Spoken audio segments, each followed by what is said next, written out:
आज हम बात करेंगे कि एक सैटेलाइट को स्पेस में कैसे लॉन्च किया जाता है और इसके लिए कौन से रॉकेट्स यूज होते हैं। यह प्रक्रिया काफी कॉम्प्लेक्स होती है, लेकिन मैं आपको सिंपल शब्दों में समझाता हूं।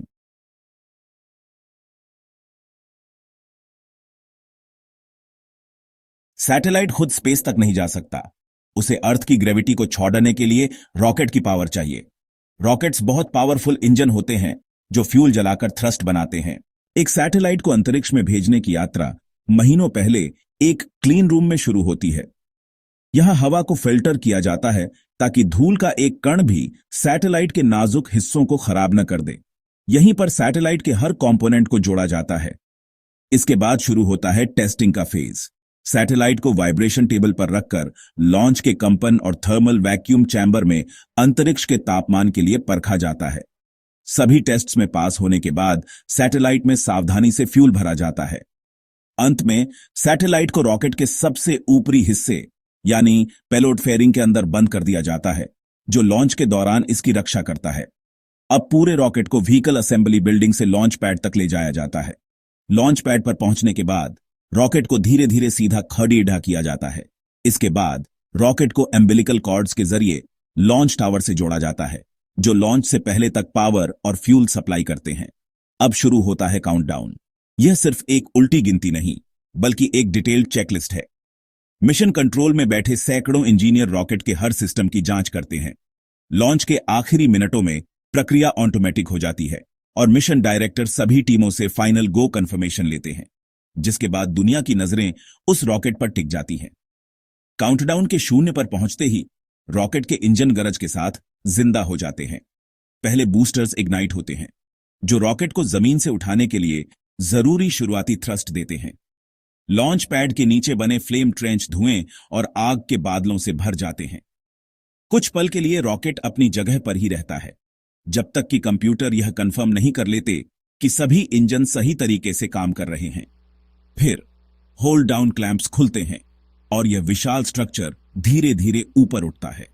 बहुत जल्द रॉकेट तेजी से गति पकड़ता है और कुछ ही मिनटों में साउंड की स्पीड को पार कर जाता है। जैसे जैसे रॉकेट वायुमंडल से ऊपर उठता है, यह अपने सबसे भारी हिस्सों को गिराना शुरू कर देता है। इसे स्टेज सेपरेशन कहते हैं। एक रॉकेट का ज्यादातर वजन उसका फ्यूल ही होता है। जब एक स्टेज का फ्यूल खत्म हो जाता है, तो उस खाली टैंक को साथ लेकर उड़ना बोझ ढोने जैसा है। इसलिए रॉकेट को मल्टी स्टेज में बनाया जाता है। पहला स्टेज अपना काम पूरा करने के बाद छोटे एक्सप्लोसिव बोल्ट्स की मदद से अलग हो जाता है।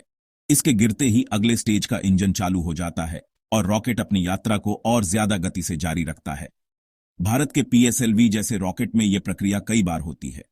अब रॉकेट पृथ्वी के वायुमंडल से बहुत ऊपर अंतरिक्ष के वैक्यूम में है। यहां पेलोड फेयरिंग यानी सुरक्षा कवच अलग हो जाता है। अब रॉकेट का आखिरी स्टेज एक फाइनल बर्स्ट देता है, जो सैटेलाइट को उसकी तय ऑनरबिट में स्थापित करता है। ये लो अर्थ ऑनरबिट LEO या जियोस्टेशनरी ट्रांसफर ऑनरबिट GTO हो सकती है। ऑनरबिट में सही गति और ऊंचाई पर पहुंचने के बाद आखिरी स्टेज सैटेलाइट को धीरे से अलग कर देता है। अब सैटेलाइट अपनी यात्रा पर अकेला है। ग्राउंड स्टेशन से कमांड भेजकर इसके सोलर पैनल्स और एंटेना को खोला जाता है। सोलर पैनल्स बिजली बनाते हैं और एंटेना कम्युनिकेशन स्थापित करते हैं। इसी के साथ सैटेलाइट अंतरिक्ष में अपना काम शुरू करने के लिए तैयार हो जाता है। भारत की अंतरिक्ष यात्रा में उसके रॉकेट्स की भूमिका सबसे अहम है। ये वो शक्तिशाली वाहन हैं जो हमारे सैटेलाइट्स को सितारों तक ले जाते हैं। आइए ISRO के इन लॉन्च व्हीकल्स को करीब से जानते हैं। सबसे पहले ISRO का वर्कहॉर्स PSLV यानी पोलर सैटेलाइट लॉन्च व्हीकल। अपनी बेमिसाल विश्वसनीयता के साथ इसने 50 से ज्यादा सफल मिशनों को अंजाम दिया है। जैसा कि नाम से पता चलता है, इसे मुख्य रूप से सैटेलाइट्स को पोलर ऑनरबिट में स्थापित करने के लिए डिजाइन किया गया था। यह एक ऐसी ऑनरबिट है जो पृथ्वी के ध्रुवों से होकर गुजरती है, जिससे सैटेलाइट पूरी पृथ्वी पर नजर रख सकता है। इसीलिए अर्थ ऑब्जर्वेशन और मैपिंग सैटेलाइट्स के लिए यह परफेक्ट है। लेकिन PSLV की काबिलियत सिर्फ यहीं तक सीमित नहीं है। इसने चंद्रयान 8 को चांद तक और मंगलयान को मंगल ग्रह तक पहुंचाकर अपनी वर्सेटिलिटी साबित की। मंगलयान मिशन अपनी पहली ही कोशिश में सफल हुआ और इसका श्रेय PSLV को ही जाता है। यह इंडिया का वर्कहॉर्स रॉकेट है। अब आते हैं GSLV पर, यानी जियोसिंक्रोनस सैटेलाइट लॉन्च व्हीकल। यह पीएसएलवी से एक कदम आगे है, जिसे खासतौर पर भारी कम्युनिकेशन और वेदर सैटेलाइट्स को geosynchronous transfer on orbit GTO में पहुंचाने के लिए बनाया गया है। इस ऑन ऑर्बिट से सैटेलाइट्स को पृथ्वी से 36,000 किलोमीटर की ऊंचाई पर स्थापित किया जाता है, जहां से वे एक ही जगह पर स्थिर दिखाई देते हैं। आपके टीवी डीटीएच और मोबाइल कम्युनिकेशन इसी वजह से काम करते हैं। जीएसएलवी की सबसे बड़ी ताकत है इसका स्वदेशी क्रायोजेनिक इंजन। यह इंजन लिक्विड हाइड्रोजन और ऑक्सीजन का इस्तेमाल करता है, जो इसे भारी पेलोड ले जाने के लिए जरूरी शक्ति देता है। इस जटिल टेक्नोलॉजी में महारत हासिल करना आईएसआरओ की एक बड़ी उपलब्धि थी। और अब मिलिए आईएसआरओ के बाहुबली से LVMT यानी लॉन्च व्हीकल मार्क 3। यह भारत का अब तक का सबसे भारी और शक्तिशाली रॉकेट है।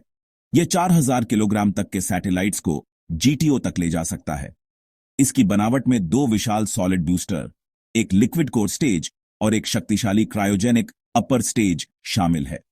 LVMT ने ही भारत के सबसे महत्वाकांक्षी मिशनों जैसे चंद्रयान 2 और चंद्रयान 3 को पंख दिए, और भविष्य में यही रॉकेट भारत के पहले इंसानी स्पेस मिशन गगनयान को अंतरिक्ष में ले जाएगा। इसे गगनयान के लिए ह्यूमन रेटेड बनाया जा रहा है, जिसमें एस्ट्रोनॉट्स की सुरक्षा के लिए उच्चतम स्तर के सेफ्टी फीचर्स और एक इमरजेंसी एस्केप सिस्टम भी होगा।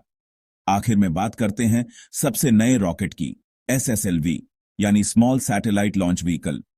ये छोटे, नैनो और माइक्रो सैटेलाइट्स के बढ़ते बाजार के लिए आईएसआरओ का जवाब है। पहले इन छोटे सैटेलाइट्स को लॉन्च के लिए पीएसएलवी जैसे BDD रॉकेट का इंतजार करना पीड़ित था, लेकिन SSLV एक टैक्सी की तरह launch on and demand service देता है। इसकी सबसे बड़ी खूबी है इसकी तेजी।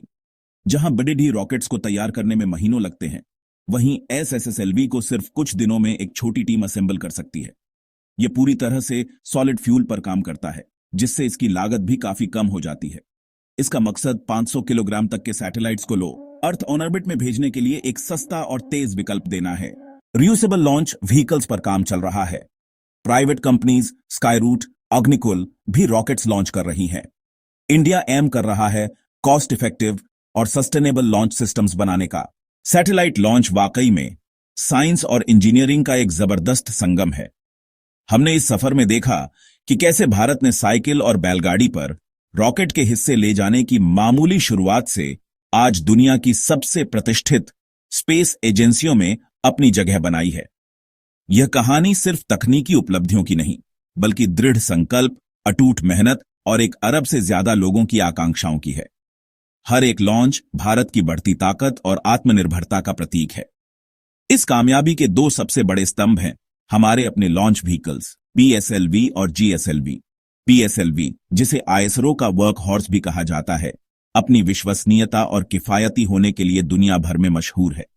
इसी ने चंद्रयान 8 और मंगलयान जैसे ऐतिहासिक मिशंस को संभव बनाया और 30 से ज्यादा देशों के सैटेलाइट्स को अंतरिक्ष में पहुंचाकर भारत के लिए विदेशी मुद्रा भी कमाई। वहीं दूसरी तरफ GSLV अपनी भारी वजन उठाने की क्षमता और स्वदेशी क्रायोजेनिक इंजन की तकनीक के साथ हमें बड़े कम्युनिकेशन सैटेलाइट्स को जियोस्टेशनरी ऑन ऑर्बिट में स्थापित करने में आत्मनिर्भर बनाता है।